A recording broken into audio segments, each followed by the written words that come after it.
Gaano kadami yung sili. Wow guys, oh, daming sili. Isang bagyo na sili dito, punong-puno kanina. At isang bag din ng garlic. Ayan. Merong salted black beans. So, hulaan nyo kung anong gagawin ni Ren ngayong gabi. Gagawa siya ng chili garlic paste. Paste na oil. Chili garlic oil. Masarap yan kasi ginagawa na niya yan sa Pinas pa. Nagbenta rin kami niyan guys. Pinagkakitaan namin yan dati sa Pinas. Meron pa yung sariling branding. So ngayon, first time na gagawin dito sa Australia. Hindi naman yan pagkakakitaan dito. Ano lang, for personal consumption namin, tsaka pang pamigay. Kasi yung sili guys, galing dun sa garden, nung pamangkin ni Ate Edith. Ang dami. Actually, marami pa dito sa fridge. Ayan. Napakalaki pang sili dito. Ito, puro sili yan. Frozen sili. Kasi pag mamunga yung puno. Oo nga eh. Ang dami ng sili nila Kuya Jo. Tapos, ito, garlic. Ito na yung binili para hindi na kami magbabalat ng bawang. Panoorin natin si Ren mamaya paggawa ng kanyang Ren's Special Chili Garlic Oil.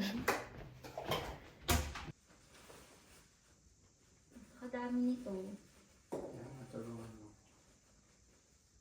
Tapos habang pinupunasan namin itong mga sili, tinatanggal na rin ito.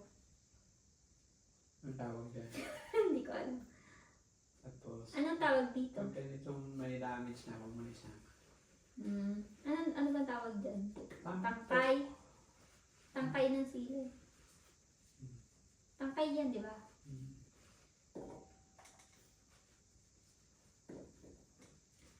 Napakadaming sili nito bago pa kami matapos dito. Anong petsa na? Kaya ito na.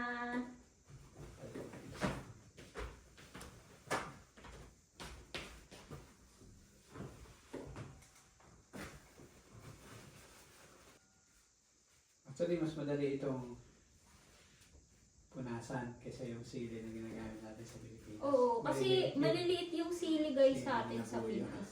Siling labuyo. Ito eh, hindi ko alam kung anong Ano kayang klase ng variety ng sili, ano? Australian red hot chili pepper. Nag-gloves kami guys kasi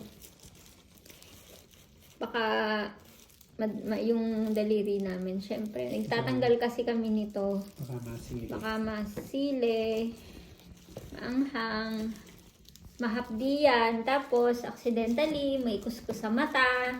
Or, linis ng ilong. Gamit daliri. O, gamit daliri. Ayan, tinatanggal namin ito. Teka lang, pakita ko sa inyo. Ayan o, yung green na yan. Kailangan tanggalin. Tapos, kailangan punasan yung sili kasi basa.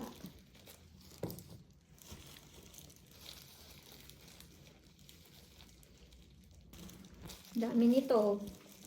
Mahilig ba kayo, guys, sa chili garlic? Gumagawa din ba kayo nito? Kasi sa Pinas, trending to, pinagkakakitaan to ng iba doon. Chili garlic ala chow.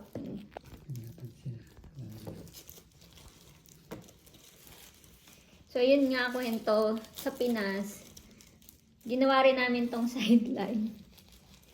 Nagbenta kami ng chili garlic Garlic sauce. Masarap tong sausawan. Lalagyan mo ng toyo, ng patis, or kung ano man. Sausaw may siomay. Sausaw mo yung siomay or isda. Pag mahilig kayo sa maanghang, ito, masarap talaga siya. Nakakagana. Oops. Tsaka madali lang siyang gawin. Madali ba? Hindi namin yung mga kakagana. Nakakaganang kumain. Hindi pala siya madaling gawin. Konti lang yung ingredients pero matrabaho din gawin. Kasi kagaya nito, kailangan mong linisan yung sili, dapat hindi basa. 'Di ba? It's just my personal preference. Na nalinisan yung sili, na hugasan. Siyempre naman, kailangan hugasan. Lalo na sa atin, 'di ba? Kasi wala naman akong ihahalong tubig talaga dyan sa ingredient. Ano lang kasi ito itong sili, yung garlic, tsaka oil, and black beans. Nilalagyan namin ng black beans yung chili garlic. Ang isa pa palang matrabaho dito, pag yung bawang, kayo pa yung magbabalat. Buti na lang dito, may nabibiling ganito. Sa atin kasi, tayo nagbabalat ng bawang. Yung minsan, alas 11 na ng gabi, naglalagay pa kami ng chili garlic sa mga bote. Sa sterilized bottle. Kami na nag-sterilize ng bottle. Napakuluan. Tapos, lalagyan namin ng label. Tabi ko nga itong kay Ate Carol na pansit. Ito na lang sa lamesa. O pwede i-frozen. Ay, hindi po. Wag. Huwag daw i-frozen ang bawang. Yan. Tapos na kami guys sa sili. Okay na rin yung bawang. Kasi hindi naman namin yung binalatan. And black beans, pine-prepare na rin ni Ren. May isa pang dalawa pa pala yun yung lata. Bali, 5 na cans ng black beans yung gagamitin namin dito. Kasya na yan? Yung oil kaya, kasya na? Kasya na yun. Kunin ko yung oil.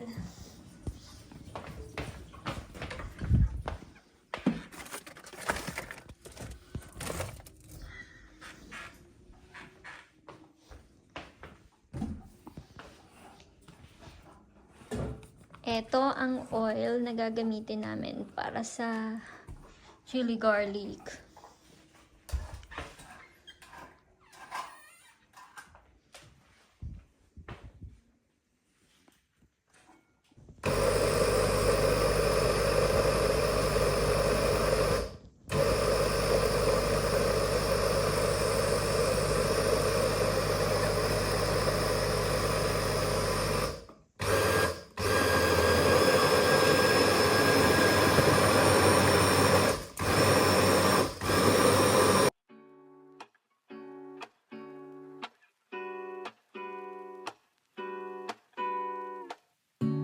Lazy Sunday mornings, hiding under covers. I don't mind staying in with you. Play your favorite movie, laying right beside me. I don't mind when it's just us two. The corner coffee shop we like to go. Late night walks with you to take me home. With you I never feel alone. These little songs make me glad to call you mine. Mukhang sarap eh. Smells so good. Yes. Mukhang sarap. Paluto na yan, Napit na. May bubbles na siya eh. Oo, bubble na Nag-iba na kanina yung kulay niya, guys. So, slow cooking pala. Yes po. Oo, kasi kung garlic naman, mabuti hindi nasisira ang Ang pampagana sa pagkain sa Oo. winter season. hindi maano yung Sarap ang nutrients medyo maanghang kapag malamig ang panahon. Ito ka-partner niyan. ba? Ang ganda Soy sauce. naman. Soy sauce na lang. Wala pa itong soy sauce. Wala. Wala pa po. So you will make a soy sauce sa isang saucer, tapos lagyan mo lang ng enough. Sabi ko, hindi ko kaya. Night guys! Tulog na ako. May pasok pa ako bukas. Yan, si Ren. Baala na siya. Kung gaano ka Kasi off pa rin niya tomorrow. So, Eh, konting ano lang. matutulog na. Good night. See you in my next vlog. Bye!